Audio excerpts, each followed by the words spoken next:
En fyrst það nokkur fréttamál. Bloggarinn Teitur Atlason vakti athygli þegar hann fór og myndaði höfuðstöðvar Magma Energy í Svíþjóð sem reyndu svo bara vera skúffa á lögfræðistofu og einnig þegar hann lét gera skoðanakönnun afstöðu fólks til eignarhalds á auðlindum. Hann ætlar að ræða Magma-málið, stöðu Gylfa Magnússonar viðskiptaráðherra og stöðu ríkisstjórnarinnar og með honum annar bloggari, Friðjón Friðjónsson, sem nú orðinn aðstoðarmaður formanns Sjálfstæðisflokksins. Helgi Seljan tekur nú við.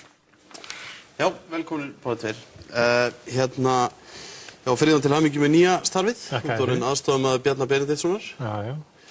Við skulum ekki tala samt mikið meira Bjarna, við skulum tala Gylfa Magnússon og stöðuna sem uppkomin eftir að þessa dæmalausu affæri með þetta Seðlabanka álit.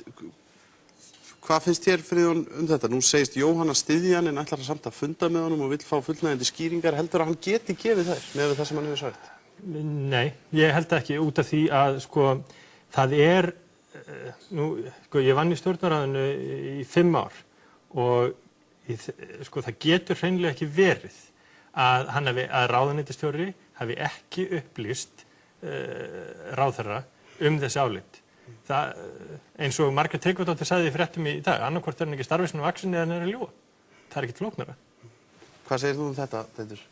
Já, ég segi þetta að þetta er sorglegt ef það ekki hægt að hafa ráðherra sem að lýgur að Alþingi. Það bara gengur ekki upp. Heldur að sé einsýnt að hann sé að ljúga þessu? Ég veit það ekki. Það þarf bara að komast, það þarf bara að ganga úr skuggum það. Það þarf bara að klára þetta mál og ég alveg sammála Friðjóni að ef það kemur ekkert út úr þessu þá þetta getur ekki verið svona. Við getum ekki haft neitt skugga á þessu. Það er líka svo lítilmannlegt að fela sig á bak, hann ráðherra, hann ber ábyrgð. Ef hann að fela sig á bak við embættismenn, það er hreinlega lítilmannlegt. Það er málið. Já, og svo líka svolítið skrítið að maður spekulerir hverju að æpa mest, að hann sé eitthvað slappur. Það er ekkert endilega fólk sem með allt upp sig, svona pólitískt séð. Þá nefnir ég sérstaklega þingmenn Sjálfstæðisflokksins. Ég get nefnt nokkurn upp svona kanni. Árni Johnsen ekkert með allt upp sig, og heldur ekki Ásbjörn Óttarsson. Ég get alltaf að fara mikið, Guðlaugur Þór.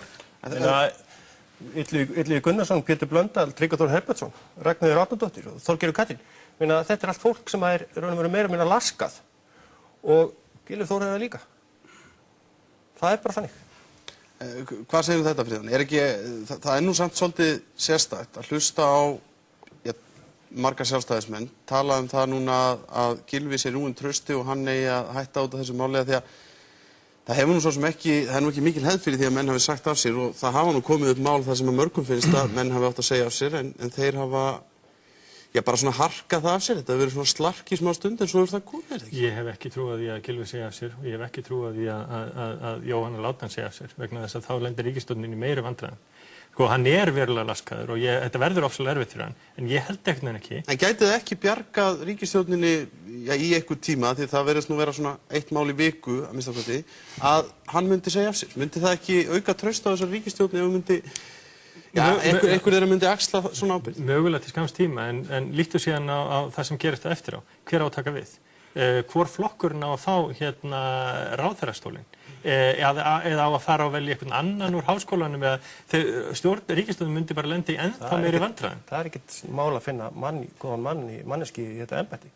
Það er engin vandi. Nei, ég held bara að ríkisstjórnin sé það ofviða. Ég get alveg trúað því að illa með flest öll mál og ég held að henni sé algjörlega ofviða að fara í gegnum ráðherraskipti. Nei, ég held að það getur vel verið að hann hætti. Og með það sem að ske að það er oft með þessa ríkisstjórn að það þarf að berja hana til góður að verka og það er bara að virka, það er alveg magnað. Hún er að hlusta á, já, mér finnst það. Eins og dæmið meðan ráðherra félagsmálaráðherrann. Hann hætti við að ráða Runólf. Það er eitt dæmi og svo Steinunn Valdís, annað dæmi. Það er bara, ef það kemur þrýstingur á hana, þá ríkisstjórnin að bregðast við sem frábært og sem algjör nýjung í íslensku stjórnmálum. Þetta ekki ágætis dæmi sem að Teitur að taka þarna? Ég held að nei, veist að ég ekki viss því að ef að ríkisstjórnin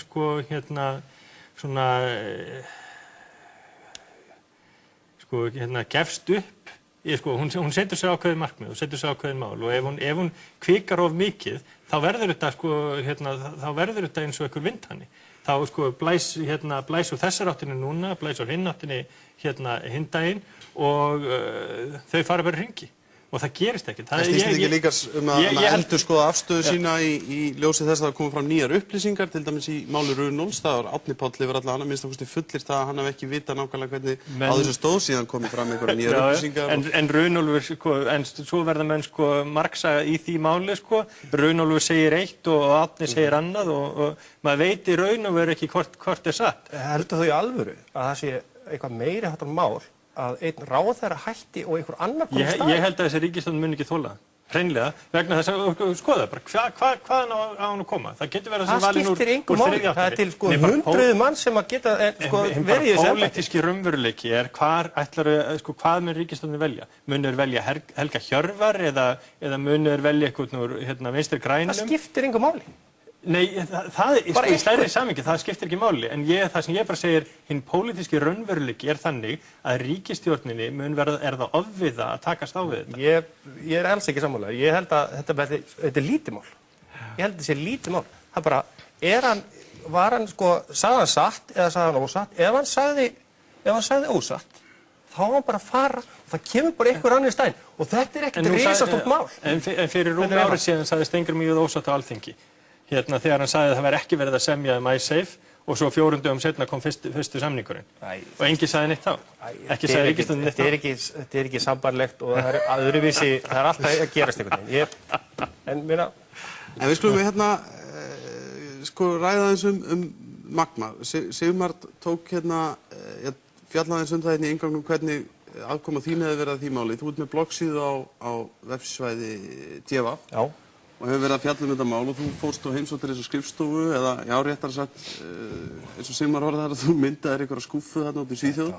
Hvað finnst þér að þú og þeir sem hafa verið að berjast gegn því máli að þið séuð að vinna eitthvað sigur í því máli?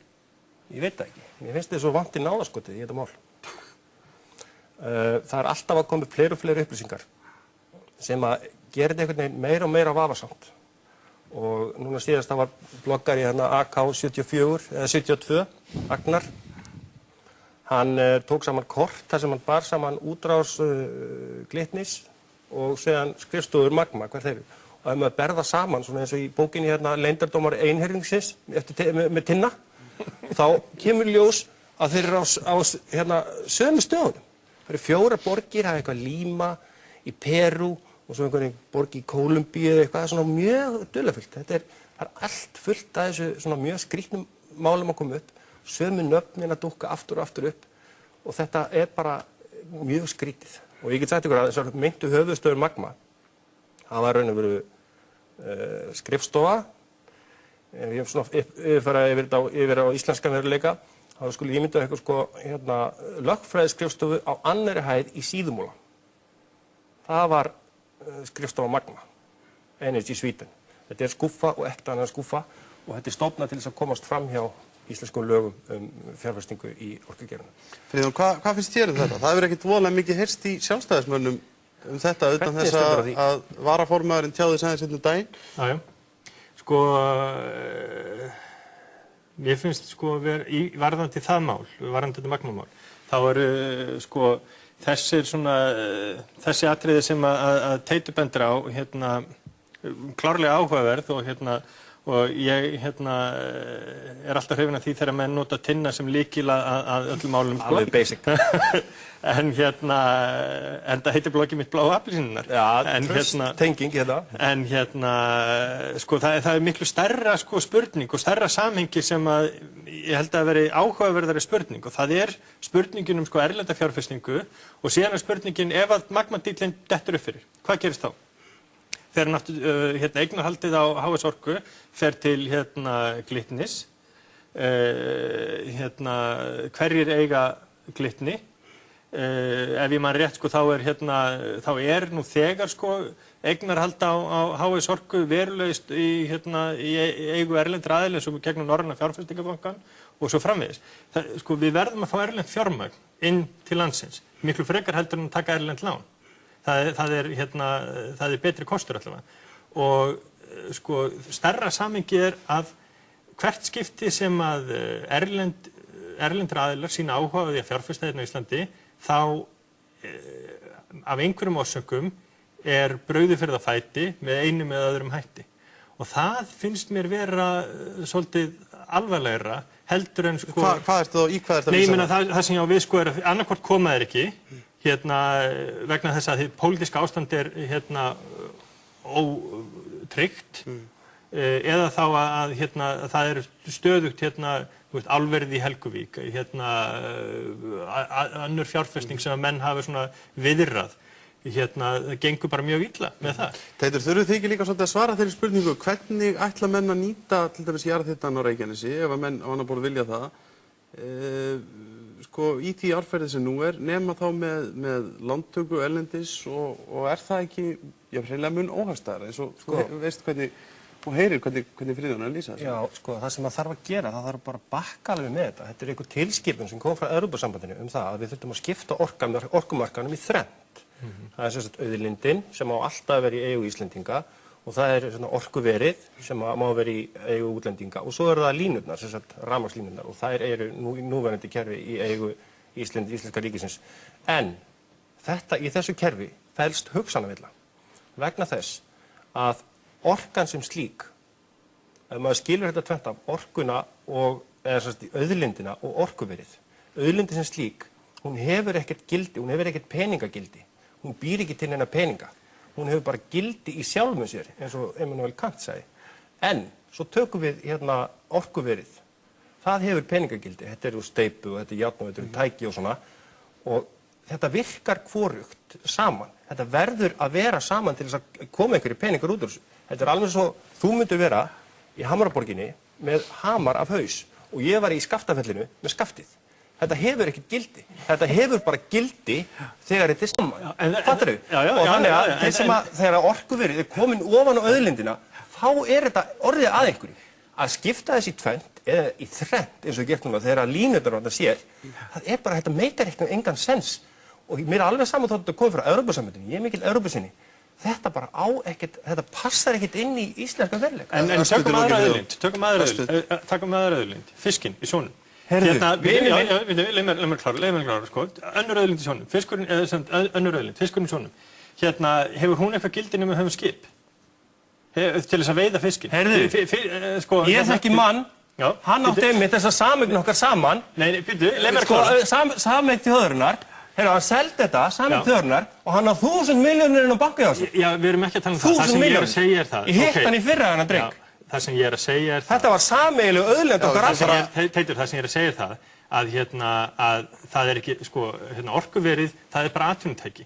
Það bara atvinnutæki og það ekki nauðsyn að pípurnar og orkuverið sjálft sé í eigu opinberra aðila. Það sem nauðsynlegt að það komi arður af þessari sömu auðlindinni. Það verður ekki gert nema við veiðum fiskinn, nema við virkjum orkuna. En þú ert að tala um það að geta selt þetta endurlegst aftur. Þarna var í þessu tilfelli á gaurnum sem á 1000 milljónir á banka. Hann seldi sameiginlega auðlind okkar alla hérna í húsinu og fekk sjálfur. Já, við klárum þessa umræðu. Vitið hvað veruleiki? Það veruleiki að íslensk orka, íslenskur kraftur, eða náttúruauðlindi Íslands, verði erfðagós einhverja famílju í Kanada. Við skulum hafa þetta loka orðin en þetta verða alveg klárlega ekki þau síðustu þetta mál. Ég þakka ykkur báðum kærlega fyrir komuna.